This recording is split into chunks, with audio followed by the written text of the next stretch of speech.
Salut les amis, j'espère que vous allez bien, content de vous retrouver aujourd'hui pour une petite vidéo et ça fait longtemps que je n'ai pas fait de vidéo de montage, donc plus de 6 mois. Tout simplement parce que ma vie personnelle a vraiment changé, puis il me fallait un temps d'adaptation et je voulais prendre également un peu de recul par rapport à tout ça. Donc voilà, et bien retour sur la chaîne. Merci beaucoup, vous avez été nombreux à m'envoyer des messages en MP pour savoir si tout allait bien, si j'étais pas malade, ce qui se passait, pourquoi j'arrêtais le montage. Mais écoutez, c'est vraiment adorable de votre part. J'ai une communauté sur la chaîne qui est extraordinaire et je vous remercie à tous. Donc là, aujourd'hui, on va reprendre le montage. Donc on va reprendre doucement le montage. On va attaquer avec un modèle de nymphe très facile à faire. Je veux parler des perdigones. Donc une perdigone, c'est quoi? Une perdigone est une nymphe, comme j'ai dit, facile à faire. Et la particularité, c'est que c'est une nymphe qui est vernie. Le corps est entièrement verni. Donc il ne va pas y avoir d'opposition de résistance dans l'eau. Elle va s'immerger très facilement. Alors personnellement, les perdigones, je les monte en petite taille. J'ai utilisé en grosse taille, mais je préfère vraiment les petites tailles. Donc je veux dire un hameçon de 16 pour moi, ça va être la taille la plus grosse. Donc 16 et 18, c'est ce que je monte le plus. Et en bille, donc en bille tungstène normale, j'en ai monté en bille fendue sur les hameçons de jig. Par contre maintenant, mais je préfère les hameçons normaux, donc avec une bille normale en tungstène, en diamètre 2 ou 2,4 mm. Donc là, aujourd'hui, on va monter celle-ci. Il y a d'autres modèles, je vous présenterai ça plus tard. Mais vous allez voir, le principe reste toujours le même. Il suffit juste de trouver les accords au niveau des coloris. Donc bien sûr, comme d'habitude, vous retrouverez la description des matériaux nécessaires dans le descriptif sous la vidéo avec les liens appropriés. Donc au niveau des hameçons, là j'ai utilisé un P101 barbless en taille 16. Comme j'ai dit, je les décline en taille 16 et en taille 18. Donc le taille 16, c'est une taille pour moi tout à fait standard. Voilà, les P101 ont l'avantage d'être vraiment abordables et ce sont de très très bons hameçons avec un bon piquant, une hampe standard. Voilà, donc un modèle vraiment classique. Et vous pouvez les monter en P101 barbless ou en P101 barbless plus, donc avec un hameçon un petit peu plus fort de fer. Donc ensuite au niveau des cercles, donc là je vais utiliser une plume de coq pardo. Il va nous falloir après pour le corps et le thorax, donc là je vais utiliser du glitter. Donc le glitter est un fil, je vous l'avais déjà présenté, le glitter est un fil torsadé. Voilà, il y a 4 ou 5 filaments qui sont torsadés. Et ça me permet même de fixer mes cercles avec. Donc on peut faire des modèles ultra simples. Donc vous pouvez très bien utiliser qu'un seul coloris que vous allez vernir. Ça marche vraiment très très bien. Donc là je vais vous présenter quelques modèles de perdigones avec lesquels j'ai vraiment bien marché l'année dernière. Donc je l'utilise surtout sur les périodes d'étiage, les périodes d'été. Voilà, c'est là où je sors principalement les perdigones.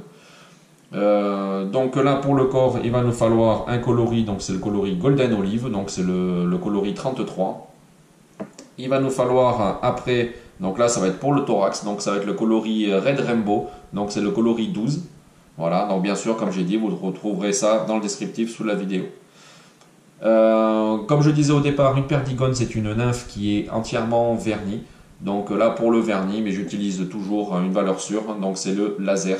Donc là en coloris clair qui va nous permettre de faire le corps et de faire bien ressortir les matériaux. Le gros avantage de ce vernis c'est qu'il ne poisse pas, il ne jaunit pas dans le temps.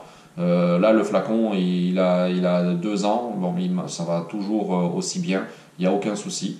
Voilà, et ça donne un aspect vraiment très très clair, un aspect cristallin. Et ça permet de bien faire ressortir les matériaux qu'il y a en dessous. Donc c'est pour ça qu'un vernis, un bon vernis UV est vraiment très important. Et puis pour réaliser le petit tag qui va être rouge sur celle-ci, donc là j'utilise pareil la marque laser mais le super tag. Donc la différence qu'il y a par rapport au clair ou par rapport à d'autres coloris, c'est tout simplement que le super tag a un aspect assez visqueux. Donc ça vous permet de déposer une petite goutte très précisément, de la polymériser très rapidement. Voilà. Et le clair comme les autres coloris normaux, ça c'est quelque chose qui est beaucoup plus fluide. Au niveau de la bille, comme je l'ai dit, donc là un hameçon taille 16, je vais utiliser une bille en 2,4 mm. Et si j'utilise un hameçon en 18, je vais utiliser une bille de 1,5 à 2 mm. en fonction de la profondeur à laquelle je veux descendre. Donc comme j'ai dit, ce sont des nymphes qui sont très fines pour ma part. Voilà, parce que j'en ai vu monter en hameçon de 12. Et personnellement, je préfère les toutes petites tailles. Et malgré cette petite taille, je peux vous dire que c'est très bien perçu par les poissons. Allez, eh bien, passons de suite à la partie montage.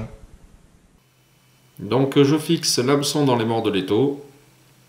Voilà, j'ai placé ma bille à l'intérieur, donc je l'ai juste placé comme ça dedans. Je prends mon glitter et je viens l'enrouler derrière ma bille. Je coupe l'excédent. Je remonte, voilà, parce que là on peut bien voir que la bille n'est pas solidaire au montage. Je remonte et je viens réaliser avec des allers-retours une boule derrière la bille pour bien la solidariser. Voilà, et là elle ne bouge plus. Je redescends en direction de la courbure, je vais m'arrêter avant. Sur une pelle de part d'eau, je vais me prélever quelques fibres.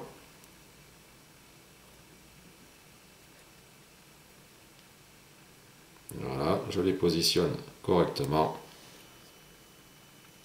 Je les fixe avec 2 tours morts, un troisième. Voilà, ça permet de le maintenir. Et puis là, je vais régler la longueur des cercles. Donc on est sur une paire d'icônes. Donc on va mettre un peu moins d'une longueur de hampe.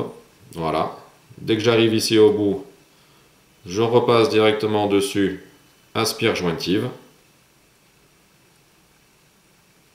Voilà. Je vais m'arrêter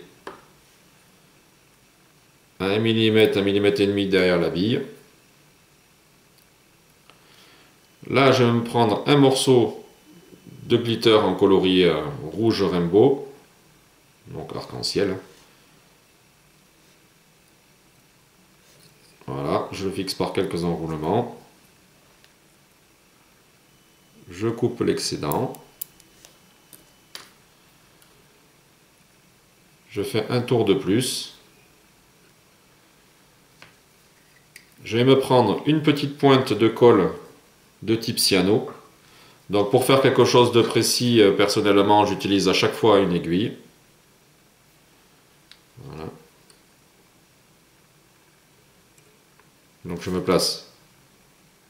Hop. Une petite pointe de colle et j'enlève l'excédent.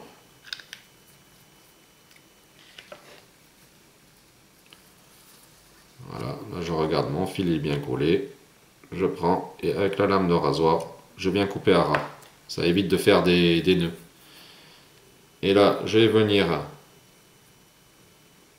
avec mon glitter arc-en-ciel. Et je viens réaliser mon thorax par quelques enroulements. Une fois que j'en suis là, je me prends une petite pince à hacle et je viens la fixer comme ça sur mon fil de montage. Voilà, ça me permet d'avoir les mains libres.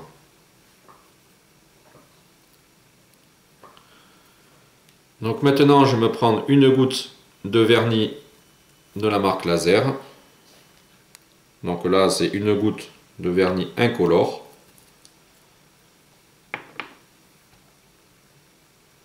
Toujours pareil, la petite aiguille. Voilà, et je vais venir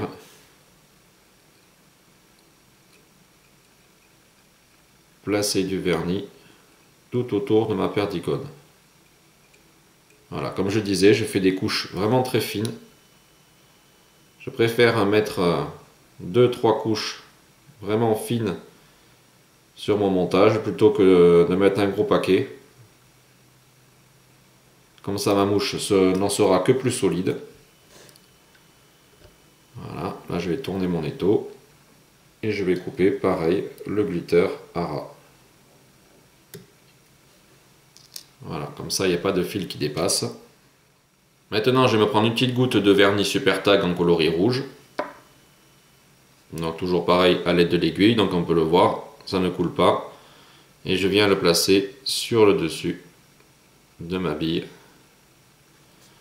Voilà, ça permet de faire quelque chose vraiment précis. Et là je viens polymériser de suite avec le laser.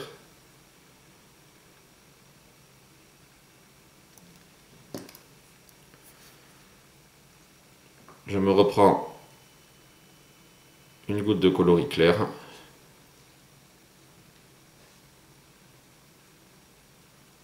Et je viens le placer sur mon montage. Voilà, pour consolider le tout. Et là, je retire l'excédent à l'aide de mon aiguille. En mettant la tête vers le bas, ça permet de retirer l'excédent. Voilà, on polymérise.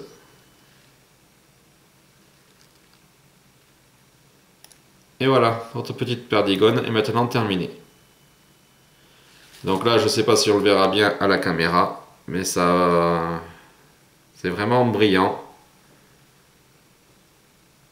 Et les poissons les voient vraiment de très loin. Donc là, on peut voir avec le vernis, c'est quelque chose qui rend très bien. On voit bien les différents stries du glitter. Donc un montage ultra simple. Et n'hésitez pas à l'avoir dans vos boîtes. Donc voilà les amis, la nymphe est maintenant terminée. Donc vous avez vu un modèle très facile à faire. N'hésitez pas à varier les coloris pour réussir à trouver les coloris qui matchent bien sur les poissons. Voilà, un montage ultra simple, ça va nous remettre en jambes et puis très prochainement vous verrez d'autres montages. Allez, bien vous me direz dans les commentaires si la vidéo vous a plu, si ça vous fait plaisir de revoir ma tête. Allez, à 10 chats les amis.